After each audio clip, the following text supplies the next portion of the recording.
누가복음 봅시다. 누가복음 17장 5절 봅시다. 한 절 읽읍시다.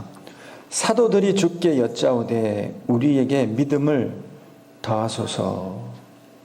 사도들이 주께 여짜오되 왜 여쭤본 거예요?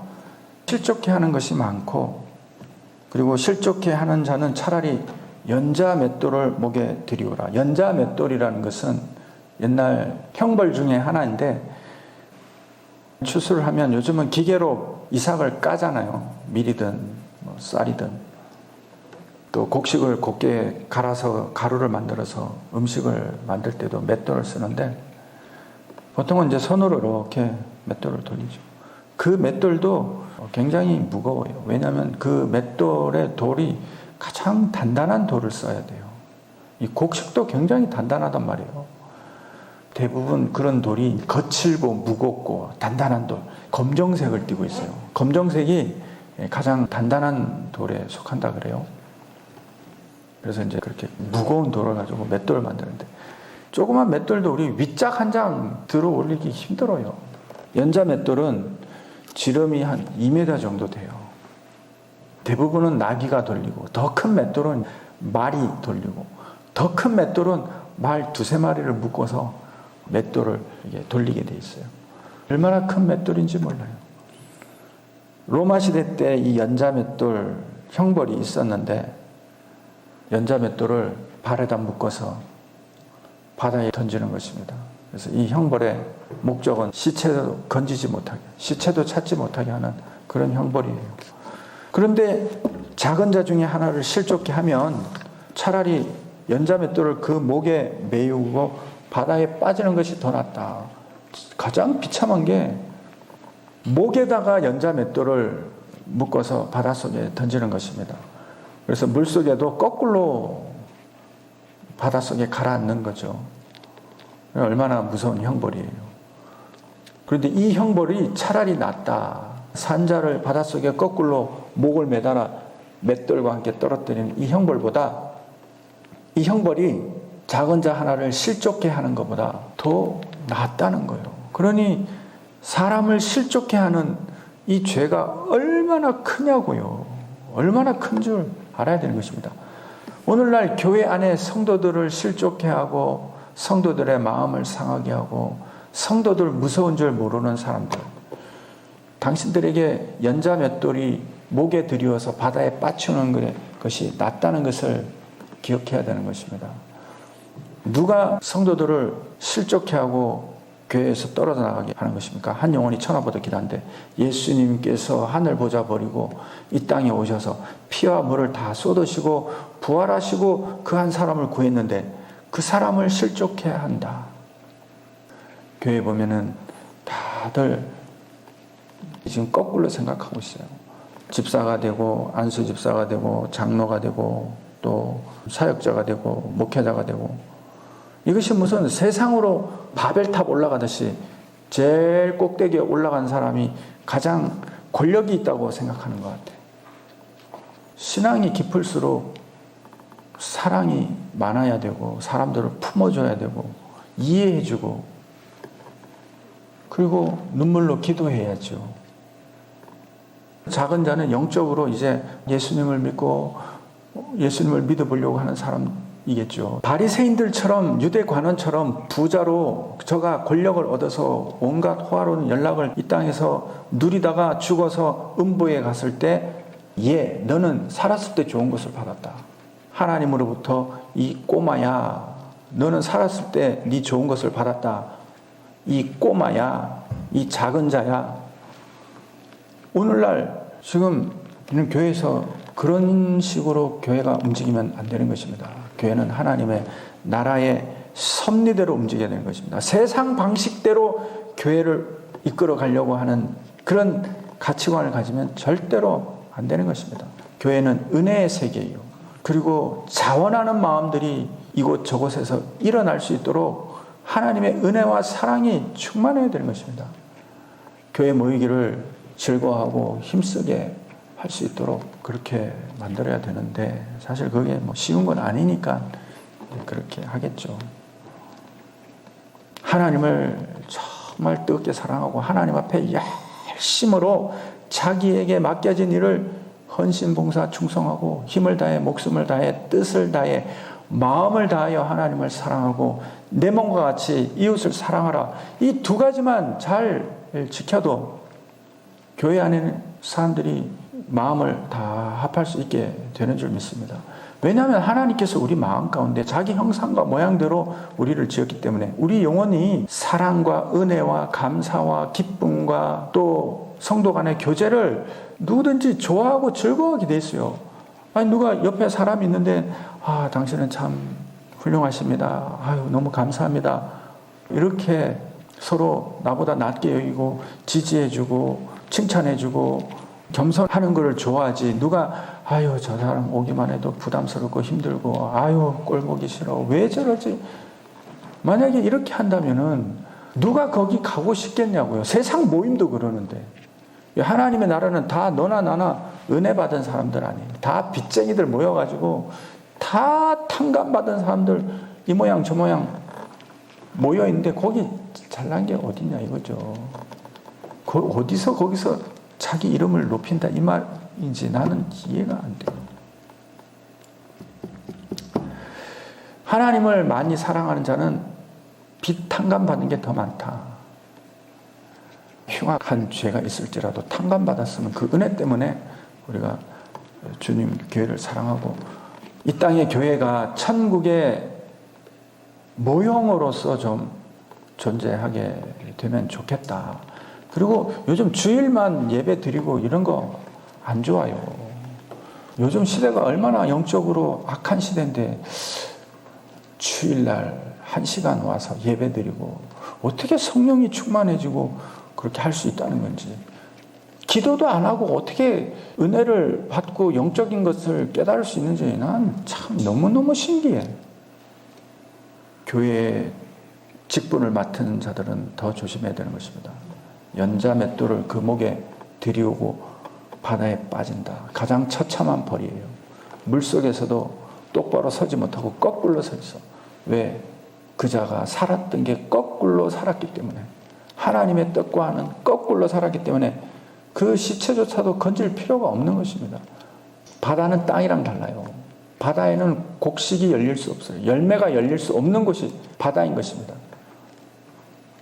그 바다에 거꾸로 목이 메어서 영영 건지지도 못하는 쇠사슬에 메어 연자맷돌과 함께 바다 깊은 곳에 빠지는 것이 성도 한 사람 실족시키는 것보다 낫다. 오늘날 욕심 때문에 일부러 교회의 성도들을 떨어뜨려내는 그런 이야기들이 나오고 있는데, 그러니 교회를 대적하는 세력들이 그런 사람들을 다 꼬투리를 잡으면 얼마나 예수의 영광을 가리겠냐 이거죠. 뉴스가 나오는데 전자팔찌를 끊고 2사람을 죽였는데 이 사람이 내가 2사람밖에 죽이지 못하는 것이 한스럽다. 그런데 그 사람에 대한 신상에 대한 이야기가 나오는데, 이 사람이 교회를 다니면서 그 여자들에게 내가 그리스도의 마음으로 당신과 교제하고 싶고 뭐 이런 이야기, 교회에 대한 이야기가 나오는 거예요. 그러더니 성경 구절, 예수께서 하신 말씀을 인용해서 내가 내 몸과 같이 당신을 여기고 뭐 이런 내용이더라고요. 그러니까 저게 무슨 방송이지? 저게 지금 공영방송인데 저 뉴스에서 성경 구절을 말을 하나? 그런 내용이 막 나길래 쳐다봤더니 그 살인자가 그런 말을 하면서 여자들을 미혹을 했다는 거예요. 알고 봤더니 그 살인자가 믿는 종교, 기독교, 그 살인자의 종교, 교회. 그래서 속으로 눈을 감으면서 아이고 주여 어찌하오리까. 마음이 얼마나 참담한지 몰라요. 그래서 세상은 그런 거 하나 딱 접으면 그냥 뭐 성경 구절 인용을 해가면서 공격을 하는 거죠. 하나님을 이제 모욕하는 거예요. 그냥 쉽게 설명하면 하나님을 모욕하는 거죠. 좋다 이거예요. 뭐 내 이름을 모욕을 해도 뭐 다 사함을 얻지만은 성령을 회방하면 안 된다 이거죠. 성령을 회방하면 사함을 얻지 못한다. 성도 한 사람을 실족해 하는 것. 이게 얼마나 무서운 벌인지 몰라서 그러는데 얼마나 무서운 벌일까 상상도 할 수 없을 정도로 무서운 벌인 줄 믿습니다. 뭐 뉴스에서 아무리 예수님을 욕해도 다 사함을 얻을 수 있다니까요. 예수님은 얼마든지 저의 죄를 사하여 주시고 긍휼히 여겨주시고 그 영혼을 구원에 이르게 하실 수 있는 것입니다. 우리가 다 살인자예요. 말로 이 사람 저 사람 한두 명 죽였겠어요. 그런데 성도의 문제는 다르다 이거예요. 교회 안에서의 문제는 다르다. 작은 자 중에 하나를 실족해 할진대 차라리 연자맷돌을 네 목에 두르고 스스로 죽는 것이 낫다. 얼마나 무섭게 그 형벌이 무서우면 이런 말을 하겠냐 이 말이죠. 우리가 이런 걸 좀 경계의 거울로 삼아야 되는 것입니다. 주의 몸된 교회를 정말 두려운 마음으로 섬기지 아니하면 언제든지 그 스스로도 실족해 돼서 넘어질 뿐 아니라 사함을 받지 못하는 죄의 올무에 빠지게 될 수도 있는 것입니다. 가장 빠지기 쉬운 사람들이 누구냐? 교회에 오래되고 세상 말로 높은 직분이라 말하는 그 자리가 가장 두렵고 떨리는 자리인 것입니다. 그래서 더 조심해야 되고 겸손해야 되고 자기 일에 헌신 충성해야 되는 것입니다. 교만한 마음을 물리치고 이건 세상 권세가 아닌 것입니다. 그래서 그런 마음으로 항상 겸비하여서 주의 일에 더 헌신해야 될 줄 믿습니다. 그래서 이제 실족에 대한 이야기를 가르쳐주고 만일 7번이라도 내게 죄를 얻고 7번 내게 돌아와서 회개하거든 너는 용서하라. 그래서 이게 거의 불가능하다 말했잖아요. 우리는 뭐 3, 4번이니까 3번까지는 봐준다. 3번까지. 예수님은 베드로가 7번 이야기하니까 7번씩 70번이라 그랬잖아요. 회개는 하나님의 일인 것입니다. 사람의 일이 아닌 거예요. 아, 저 사람이 거짓말하는 것 같은데요. 아니, 글쎄 그 거짓말인지 아닌지는 네가 어떻게 아느냐. 그 하나님이 아시고 내가 잘못했습니다. 내가 회개합니다. 그럴 때는 너의 할 일은 용서하라. 이거죠. 용서하라. 그리고 언제든지 과거는 잊어버리고 용서란 말이 같이 잊어버리고 지금부터는 우리 다시 예수를 잘 섬깁시다. 이렇게 말하라 그랬잖아요. 교회는 다니고 교회는 출석하면서 예수를 우리 때는 믿습니다 하는데 그 속에는 전부 다 세상적인 가치관, 자기 욕심, 자기 지식 그렇게 들어있어요. 양쪽으로 발이 걸쳐져 있는데 6대 1이야. 6일 여기 살고 1일 그리고 온전히 교회에 봉사하는 것도 아니야. 그 1시간 가서 예배 듣고 그냥 끄떡끄떡하고 아멘 아멘 그러고 저런 말씀이 있는구나. 은혜로 들어오고 내 영혼으로 그것이 공감이 가고 전하는 자나 받는 자가 같은 마음이 되느냐 이거예요. 그게 쉽지가 않은 것입니다. 전하는 자도 깨어 있어야 되고 하나님의 말씀이 바르게 증거되어야 되지만 또 듣는 사람은 더더욱 우리가 일주일에 한 번 교회 가서 하나님의 의가 마음에 이루어지고 그 말씀으로 일주일을 이 영적 전쟁에서 이겨낼 수 있다. 나는 도저히 이해가 되지 않습니다. 그래서 하나님을 사랑하는 사람일수록 날마다 주의 말씀을 사모하고 모이기를 힘써야 되는 것입니다. 세상에 있어봐야 뭐 술집을 가거나 뭐 맛있는 거 먹으러 다니고 뭐 그런 것밖에 더 있겠냐 이거죠. 육체적인 쾌락, 육체적인 만족, 하나님의 신령한 이 생수의 맛, 성령의 맛을 좀 더 누리게 되기를 바랍니다. 지금 우리가 신앙을 가지고 성령 충만 받고 은혜 충만 받고 또 하나님의 신령한 이 말씀이 우리 피와 살과 세포 속에 들어와 있어야 되는 것입니다. 이 말씀이 우리 육신이 되어야 되는 이 삶을 우리가 살아내야 되는 것입니다. 이렇게 되기까지가 그렇게 쉽지는 않겠지만 어쨌든 이런 일을 사모하는 사람이라야 예수 그리스도와 같은 그런 은혜에 그 지경에 서 있게 된다. 이걸 믿게 되기를 바랍니다. 그랬더니 사도들이 주께 여쭙는 거예요. 7번이라도 그렇게 하라니까 우리에게 믿음을 더하소서 이렇게 말했어요. 이 더하다는 말은 우리에게 그렇게 할 수 있는 그런 믿음, 확신과 그런 신령함 이런 것들을 우리에게 좀 더하여 주소서 이렇게 말씀한 거예요. 7번을 죄를 짓는데 7번이라도 용서할 수 있는 이런 믿음을 우리에게 좀 주십시오. 이거 얼마나 겸손해요.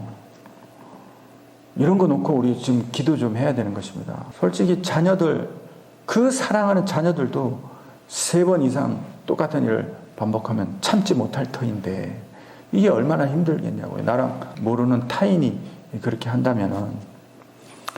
그러니 예수님이 이렇게 말씀하셨어요. 더 중요한 게 있어요. 봅시다. 주께서 가라사대 너희에게 겨자씨 한 알 만한 믿음이 있었다면 이 뽕나무더러 뿌리가 뽑혀 바다에 심기우라 하였을 것이요 그것이 너희에게 순종하였으리라. 원래는 이 뒤에 7절 10절 다 읽어야 되는데 한번 읽어봅시다. 너희 중에 뉘게 밭을 갈거나 양을 치거나 하는 종이 있어 밭에서 돌아오면 저더러 곧 와 앉아서 먹어라 할 자가 있느냐. 도리어 저더러 내 먹을 것을 예비하고 띠를 띠고 나의 먹고 마시는 동안에 수종 들고 너는 그 후에 먹고 마시라 하지 않겠느냐. 명한 대로 하였다고 종에게 살해하겠느냐. 이와 같이 너희도 명령받은 것을 다 행한 후에 이르기를 우리는 무익한 종이라 우리의 하여야 할 일을 한 것뿐이라 할지니라. 여기서 이 말씀을 이해해 보면 지금 예수님이 용서하라 명령했잖아요. 그러면 너는 그 말씀대로 은혜 받은 대로 7번이라도 용서를 해주라. 그러면 그 사이에 이 종들에게 하나님의 은혜를 주시고 지혜를 주시고 명철을 주시고 성령 충만함을 주셔서 네가 이 일이 자랑할 게 아니라 하나님이 주신 은혜로 말미암아 내가 이렇게 변화되었구나. 내가 이런 사람이 되었구나. 이렇게 이제 자기가 깨닫게 된다. 이 말을 예수님은 하시는데 놀라운 것은 이것이 복음의 세계에 대한 이야기예요. 네가 회개하고 탕감받은 그 은혜로 말미암아 네가 그렇게 되어진다. 7번이라도 용서할 수 있는 사람이 되어지는 거예요. 왜냐하면 네가 지금 종으로서 은혜의 종으로서 생명과 성령의 법의 종이 된 사람으로서 그와 같이 변해가는 거예요. 그래서 은혜 받은 사람은 아이고 어떻게 이런 일을 할 수 있습니까? 제가 한 것이 아닌데요. 하나님이 그렇게 하신 거예요. 제가 그런 거 아니에요. 베드로가 왜 우리를 주목하느냐? 이 사람이 나은 것은 죽었다가 부활하신 예수 그리스도의 이름을 믿는 믿음으로 말미암아 이 사람이 나음을 입었다. 왜 우리를 주목하느냐? 이렇게 되는 거예요. 그러니까 지금 이 뒤에 있는 말을 이제 내가 먼저 설명을 해준 거예요. 은혜의 종들이 이와 같은 일을 하는 거예요. 은혜의 종들도 하나님의 종이기 때문에 네 할 일을 그렇게 해야 된다는 거예요. 그래서 너희 중에 네게 밭을 갈거나 양을 치거나 하는 종이 있다. 이 종은 예수님이 설명한 불의한 싹스를 받은 불의한 재물을 받은 그 종을 말하는 거예요. 믿게 되기를 바랍니다. 이 겨자씨 한 알 같은 믿음, 겨자씨 한 알과 같은 방식의 믿음이란 말이거든요. 말을 이해를 하려면 앞에를 읽어보지 않고 불의한 청지기를 모르면 이 내용을 모를 뿐더러 그리고 두 아들에 대한 비유가 어떻게 되는지 모르고 그리고 나사로와 부자의 그 마지막 결말을 이해하지 못하면 이 이야기가 어려워요. 그래서 이 종은 율법에도 종이 있지만 은혜에도 종이 있는 것이 은혜의 종. 불의한 재물, 자기 죄를 탕감받은 종이 있어 그 주인이 밭에서 돌아오면 주인도 지금도 주무시지도 아니하시고 우리 구원을 위해서 지금 예수께서 일하고 계시는데 그가 돌아오면 저더러 곧 와 앉아서 먹어라 할 자 종들어 지금 세상으로 보기에는 뭔가 이게 좀 칭찬받을 만하고 대단해 보이지만 아니다. 너희들은 종으로 쓰임받는 거지 너희들 거 아니다. 이거 잘 들으셔야 돼요. 교회 지도자들. 여러분 속에 욕심과 하나님이 주신 은혜가 여러분들 마음을 마귀와 같이 순식간에 그 은혜를 마귀의 도구로 빼앗아갈 수 있다니까요. 우리가 항상 예수 앞에 두려워하지 아니하면 종의 마음을 가지지 아니하면 내게 주신 이 큰 은혜와 이 은총이 주의 것이 아니라 세상의 것이 되고 바다에 던져 빠져 없어져야 될 것을 취하게 되는 것입니다. 목이 거꾸로 연자맷돌에 매어서 바다에 떨어져야 될 그 형벌을 자기가 취하게 되는 거라고요. 이 말을 들을 수 있는 사람은 복이 있는 사람인 줄 믿습니다. 그래서 주인이 은혜를 주어서 네가 7번씩 7번이라도 용서하면서 사람들에게 복음을 전하고 하루에 3,000명을 일으키고 부활의 생명으로 그러니까 영혼을 일으키고 그리고 기사와 표적을 행하고 병든 자를 고치고 이런 일을 많이 했다 할지라도 주인이 왔을 때 수고해서 와서 앉아서 나랑 같이 밥 먹자 할 자가 없다 이거예요. 그건 네게 아니기 때문에 네게 아니다. 도리어 저더러 내 먹을 것을 예비하고 띠를 띠고 나의 먹고 마시는 동안에 수종을 들고 너는 그 후에 먹고 마시라 하지 않겠느냐. 명한 대로 했다고 해서 종에게 살해하겠느냐. 이와 같이 너희도 명령을 받은 것. 무슨 명령을 받은 거예요 지금? 하루에 7번이라도 네 죄를 얻고 7번 네게 돌아와 내게 해가든 용서하라. 또 그 전에 실족게 하는 일이 없도록 해라. 연자 맷돌을 메고 바다에 빠치운다. 이러니까 종들이 두려워하여 아유 우리에게 믿음을 더하여 주소서 하니 예수께서 이런 말씀을 하는 거예요. 그리고는 핵심은 뭐냐? 너희에게 겨자씨 한 알 만한 믿음. 이 한 알 만한 믿음. 이 만한이란 말이 부사예요. 부사인데 여러 뜻으로 해석할 수 있어요. 그런데 겨자씨 한 알과 같은 방식으로서 생겨난 믿음 이렇게 이해하는 게 우리가 좀 겨자씨 한 알 같은 방식으로서의 믿음이 뭐예요? 몇 번을 설명했잖아요. 중요하기 때문에 계속 그 겨자씨 이야기 나왔을 때 아주 자세히 설명해 준 거예요. 겨자씨 한 알 같은 믿음. 겨자씨. 우리 이제 겨자씨 나오면 회개의 믿음이라고 이야기합시다. 뭐 여러 번 설명했으니까 겨자씨. 자기 죄에 대한 탕감받는 것, 회개하는 것. 이런 은혜의 반열에 들어가는 생명과 성령의 법. 죄와 사망의 법을 회개를 하고 생명과 성령의 법의 종로로 타는 이 믿음. 이 믿음이 있으면 이 뽕나무가 뭔지 아세요? 이게 뽕나무가 무화과 나무예요.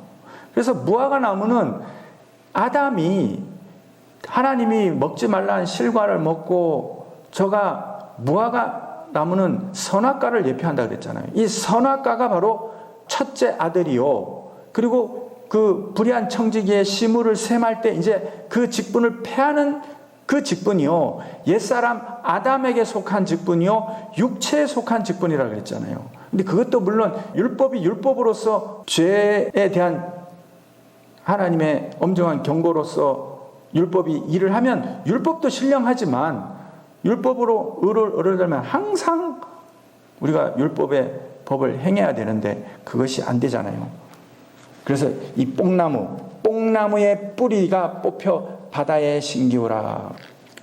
그 바다는 하나님의 창조물이지만 땅에 있는 물이 모이는 곳이 바다예요. 거기에는 온갖 물이 다 모여드는 것이고 사실 바다가 하나님의 어떤 통치의 대상일 수 있지만 바다에는 열매가 맺지를 못해.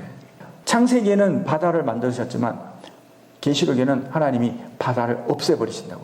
이스라엘 백성들은 홍해를 바다를 건너갔어.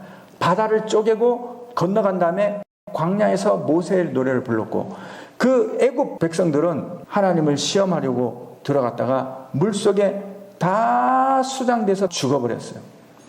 이 모세의 노래가 요한계시록 21장에 또 나와요. 그게 유리바닷가에서 그런 찬송이 불러지는 것입니다. 그래서 바다는 없어지고 오직 유리바다만 있게 되는데 이 유리바다는 하나님의 구원받은 백성의 성령과 은혜의 바다를 가리키는 것입니다.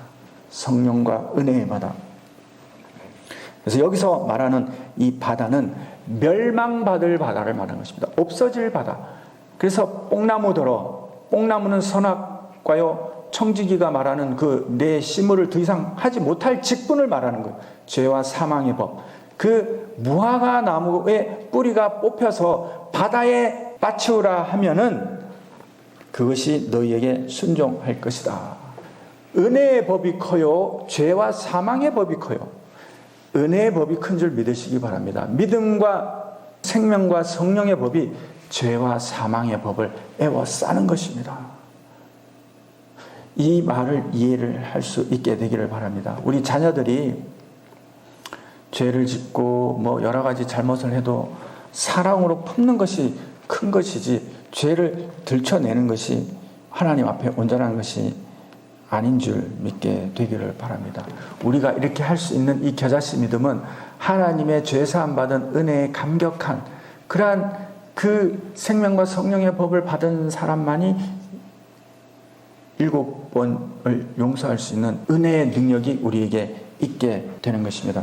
하나님 아버지 감사합니다. 은혜를 다하여 주셔서 우리를 믿음의 반열로 인도하여 주시옵소서. 감사를 드렸고 예수님의 이름으로 기도합나이다. 하늘에 계신 우리 아버지여, 이름이 거룩히 여김을 받으시오며 나라의 임하옵시며 뜻이 하늘에서 이루어진 것 같이 땅에서도 이루어지리이다. 오늘날 우리에게 일용할 양식을 주옵시고 우리가 우리에게 죄 지은 자를 사하여 준 것 같이 우리 죄를 사하여 주옵시고 우리를 시험에 들게 하지 마옵시고 다만 악에서 구하옵소서. 대개 나라와 권세와 영광이 아버지께 영원히 있사옵나이다. 아멘.